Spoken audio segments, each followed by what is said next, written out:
আজকে আমরা এক আত্মীয় বাড়ি যাবো বলে সকাল সকাল ঘর থেকে বেরিয়ে পড়ি। আর আমরা কোথায় যাচ্ছি তোমাদের রাস্তায় বলবো সেটা। এখান থেকে বীরভূম জেলা শুরু করছি আর তোমাদের সাথে দেখা হবে বীরভূম জেলা শেষ করার সময়। আর এটা আমাদের অজয় ব্রিজ। সকালের ভিউটা সেই লেভেলের ছিল, সাথে কুয়াশা ও সূর্যের আলো পড়ছিল, খুব সুন্দর দেখতে লাগছিল। যদিও আমি বোলপুর স্টেশন প্রথমবার দেখলাম তাই ভিডিও করে নিলাম একটু।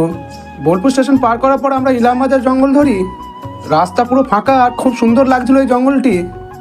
ইলামবাজার জঙ্গল পার করার পর দুবরাজপুরের রাস্তা ধরি আর পানাগড় মোড়গ্রাম রোডের সাইডে একটি চায়ের দোকানে আমরা হল্ট করি।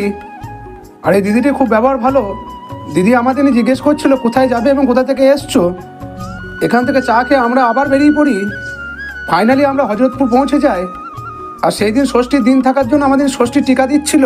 আমি হিংলোর ড্যামের নাম শুনেছি, এই প্রথমবার হিংলোর নদী দেখলাম। আর এটি হচ্ছে হিংলোর নদীর ওপর ব্রিজ। তারপর আমি এই গ্রামটি ঘুরতে বেরোই। আর এই কাকা দিকে কয়লা আছে, ব্যস্ত হাতে চপ ভেজে যাচ্ছে। আর আমাকে মাঝে মাঝে দেখছে আমি কি করছি। কাকাকে বলি আমি ভিডিও বানাচ্ছি, আমি ভিডিও বানাই তাই তোমার ভিডিও করছি। ভিডিও ভালো লাগলে লাইক কমেন্ট করে চ্যানেলটিকে ফলো করে পাশে থেকো।